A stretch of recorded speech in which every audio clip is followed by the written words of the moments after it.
Have you ever looked at a fly trying to get out because it's trapped in a building and it's smashing itself against the window harder and harder with a belief, the more effort I put in, the more likely I am to be free? That's a great metaphor for how the mind works, because most of us think the more effort I put in consciously, the more I will overcome my hurdles. And you know that's actually not true.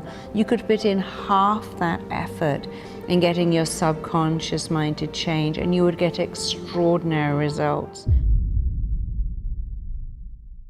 Not only that, but those results would layer and layer, and you get more and more phenomenal, lasting results by trying not to change the conscious, because after all, trying is trying, but definitely changing the subconscious. Let me give you an example. Let's imagine you are trying to earn more money and you try to get a pay rise and you try to get promoted, but you have a subconscious belief that says, I don't deserve more. Other people in my company are smarter than me, or I didn't have a university education. I'm really winging it here and I'm not that bright. Those beliefs will absolutely block you from getting a pay rise. Whereas if you change the subconscious mind and form new beliefs, I have a talent, I have something of extraordinary value to offer. I'm really good at my job, I have a gift.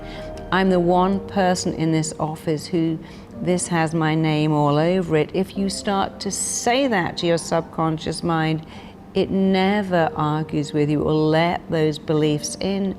And when new beliefs go in, the beliefs start to change your behavior, because it even says in the Bible, man is what he believes. And you do not need to be religious to know that is true. If you believe you're always going to get dumped, you just can't find the money, then those beliefs are deeply entrenched, subconscious, fixed beliefs that can block your best efforts to change that behavior consciously.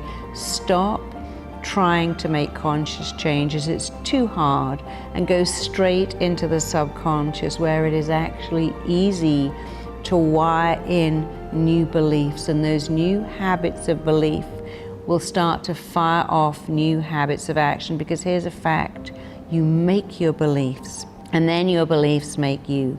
So how about making phenomenal, extraordinary, powerful subconscious beliefs? Because I promise you, it will change your life for the better. And you know what else?